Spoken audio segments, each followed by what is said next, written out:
सुन रहे हैं श्रीमद् भगवद गीता की एक शानदार सीरीज जिसका नाम है भगवद गीता की सीख। और आज हम जानेंगे कि श्रीमद् भगवद गीता के 8वें अध्याय से क्या सीखा जा सकता है।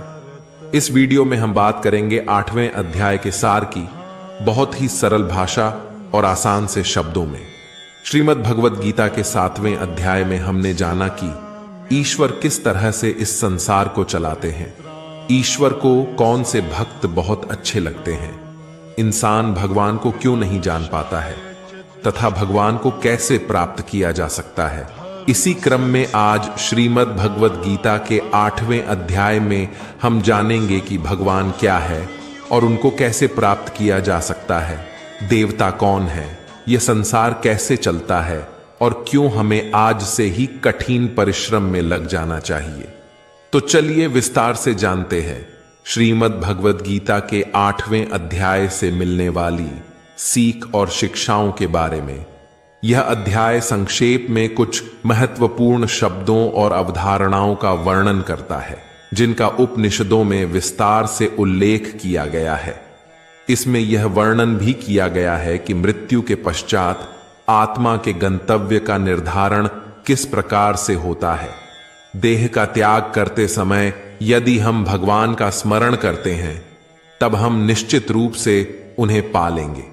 इसलिए अपने दैनिक कार्यों को संपन्न करने के साथ साथ हमें सदैव उनकी विशेषताओं, गुणों और दिव्य लीलाओं का चिंतन करना चाहिए। जब हम अनन्य भक्ति से अपने मन को भगवान में पूर्णतया तल्लीन कर लेते हैं तब हम भौतिक आयामों से परे आध्यात्मिक क्षेत्र में प्रवेश करते हैं। तत्पश्चात इस अध्याय में भौतिक क्षेत्र में स्थित कुछ लोकों की चर्चा की गई है। इसमें बताया गया है कि सृष्टि के चक्र में ये लोक और इन पर निवास करने वाले असंख्य प्राणी कैसे इनमें प्रकट होते हैं और प्रलय के समय पुनः अव्यक्त हो जाते हैं। किंतु इस व्यक्त और अव्यक्त सृष्टि से परे भगवान का दिव्य लोक है। वे जो प्रकाश के मार्ग का अनुसरण करते हैं वे अंततः दिव्य लोक में पहुंचते हैं और फिर कभी भी इस नश्वर संसार में लौट कर नहीं आते।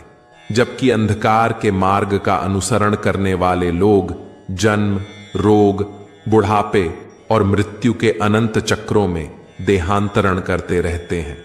इस अध्याय के प्रारंभ में अर्जुन श्री कृष्ण से कुछ प्रश्न पूछते हैं।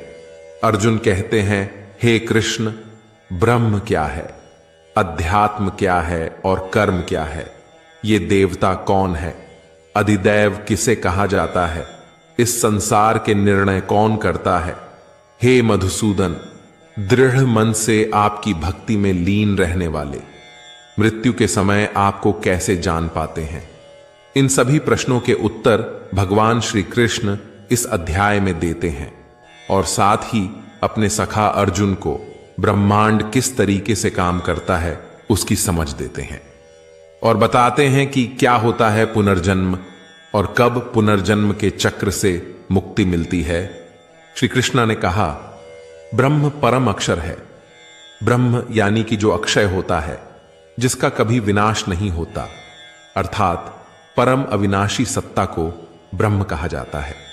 जब आप स्वयं में स्थिर भाव को लेकर आते हैं तो अध्यात्म जो है वो आपके अंदर आता है। उस समय आत्मा का आधिपत्य हो जाता है, अर्थात आप आत्मा के वश में आते हैं।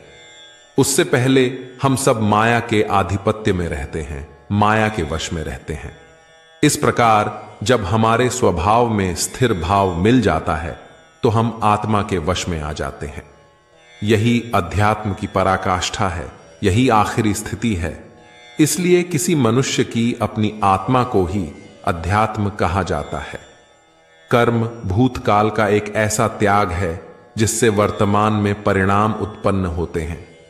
हमेशा उत्पन्न और अंत होने वाले का ही नाम संसार है। जिनको शास्त्रों में परम पुरुष बताया गया है वही देवता है। भगवान का विश्व रूप जो इस सृष्टि में देवताओं पर भी शासन करता है उसे अधिदैव कहते हैं। सभी प्राणियों के हृदय में स्थित मैं परमात्मा अधियज्ञ या सभी यज्ञों का स्वामी कहलाता हूं। इस संसार का निर्णय करने वाला मैं ही हूं। वे जो शरीर त्यागते समय मेरा स्मरण करते हैं वे मेरे पास आएंगे, इस संबंध में निश्चित रूप से कोई संदेह नहीं है। हे कुंती पुत्र, मृत्यु के समय शरीर छोड़ते हुए मनुष्य जिसका स्मरण करता है वह उसी गति को प्राप्त होता है, क्योंकि वह सदैव ऐसे ही चिंतन में लीन रहता है। इसलिए हमेशा मेरा स्मरण करो और युद्ध लड़ने के अपने कर्तव्य का भी पालन करो। अपना मन और बुद्धि मुझे समर्पित करो, तब तुम निश्चित रूप से मुझे पालोगे, इसमें कोई संदेह नहीं है। हे पार्थ, अभ्यास के साथ जब तुम अविचलित भाव से मन को मुझ पुरुषोत्तम भगवान के स्मरण में लीन करते हो, तब तुम निश्चित रूप से मुझे पालोगे। जो लोग हमेशा मुझे याद करते हैं वे बहुत आसानी से मेरे पास आ जाते हैं, और जो मेरे पास आ जाता है उसके सारे दुख और जन्म मृत्यु के चक्कर समाप्त हो जाते हैं। यहां एक बात अत्यंत महत्वपूर्ण है कि भगवान कहते हैं, मृत्यु के समय मनुष्य जिस जिस भाव को स्मरण करता हुआ इस शरीर को त्याग देता है वह उसको ही प्राप्त होता है।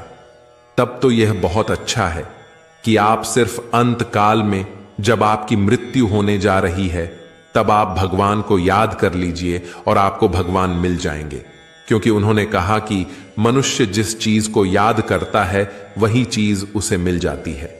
लेकिन ऐसा होता नहीं है, क्योंकि पूरे जीवन भर आप जिसका अभ्यास कर रहे होते हैं, तो जब अंत समय आता है, जब आपको पता होता है कि मेरी मृत्यु होने जा रही है, तो अंत काल में वही विचार आपके मन में आता है जिस विचार का आप जीवन में लगातार अभ्यास कर रहे थे।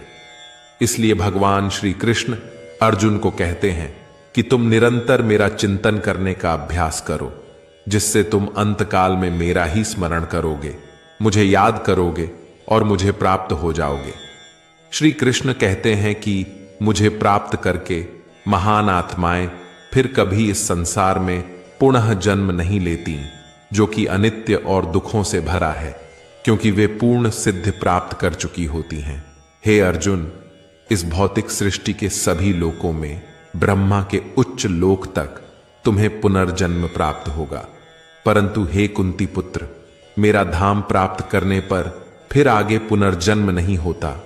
हे अर्जुन, इस भौतिक सृष्टि के सभी लोकों में ब्रह्मा के उच्च लोक तक तुम्हें पुनर्जन्म प्राप्त होगा, परंतु हे कुंती पुत्र, मेरा धाम प्राप्त करने पर फिर आगे पुनर्जन्म नहीं होता।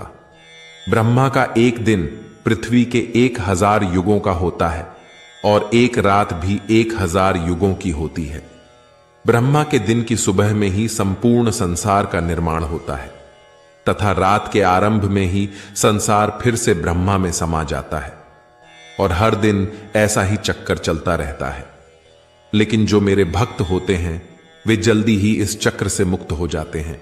हे अर्जुन, अब मैं तुम्हें वो 2 रास्ते बताऊंगा जिनसे होते हुए ही लोग या तो परम गति को प्राप्त होते हैं या फिर इस संसार में वापस आ जाते हैं। जब सूर्य का प्रकाश रहता है, शुक्ल पक्ष होता है और सूर्य उत्तरायण में होता है, तब शरीर छोड़ने वाले कर्मयोगी मेरे पास हमेशा के लिए आ जाते हैं। इसके विपरीत जब रात्रि होती है, कृष्ण पक्ष होता है और सूर्य दक्षिणायन में होता है, उस वक्त पर कर्मयोगी शरीर त्याग कर परलोक में बहुत समय तक तरह तरह के आनंद सुख भोग करके वापस जन्म लेते हैं। केवल एक योगी ही इस रहस्य को जानकर सब कर्मों के फलों का मोह छोड़कर परम ब्रह्म को प्राप्त होता है। मित्रों, जब आप मेडिटेशन में जाते हैं, साधना करने लगते हैं, तो बहुत सारे थॉट्स या विचार आते हैं। ऐसी बातें दिमाग में आने लगती हैं जो आपने कभी सोची नहीं होंगी। उल्टे सीधे ख्याल आते हैं, एक के बाद एक विचार जुड़ता चला जाता है। आप यहां से अचानक किसी और दुनिया में चले जाते हैं। रिश्तेदारों से लेकर के, दोस्तों से लेकर के, ऑफिस की बातें सब दिमाग में घूमने लगती हैं। बस तभी आपको युद्ध करना है, उन सारे विचारों को हटाना है और एकमात्र परमात्मा का विचार लेकर आना है। इसीलिए श्री कृष्ण ने अर्जुन से कहा कि निरंतर चिंतन कर और युद्ध कर। आगे बढ़ते हुए भगवान श्री कृष्ण अभ्यास के तरीके को या विधि को थोड़ा और स्पष्ट करते हैं।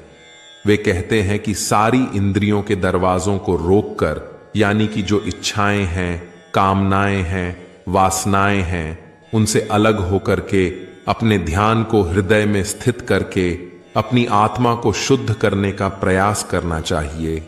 दोस्तों, इस अध्याय का आप आजकल के जीवन के लिए इस तरह से अर्थ निकाल सकते हैं कि कोई भी वह लक्ष्य जिस पर आप हमेशा के लिए अपना नाम दुनिया के सामने लिखना चाहते हैं, उसके लिए आपको बहुत कठिन परिश्रम करना पड़ेगा।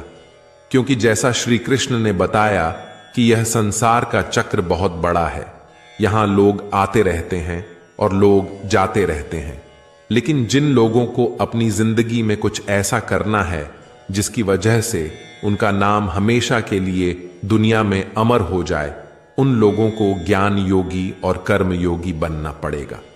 ब्रह्मा का जो एक दिन है, इसका मतलब है कि यह ब्रह्मांड बहुत पहले से है और बहुत आगे तक चलेगा, और इंसान की जिंदगी इस ब्रह्मांड के सामने बहुत ही छोटी है। इसलिए ऐसा ना हो कि आप जीवन में सिर्फ सपने संजो के बैठ जाओ और ब्रह्मा जी की शाम हो जाए। मित्रों, मैं आशा करता हूं कि आपने इस वीडियो से बहुत कुछ सीखा होगा।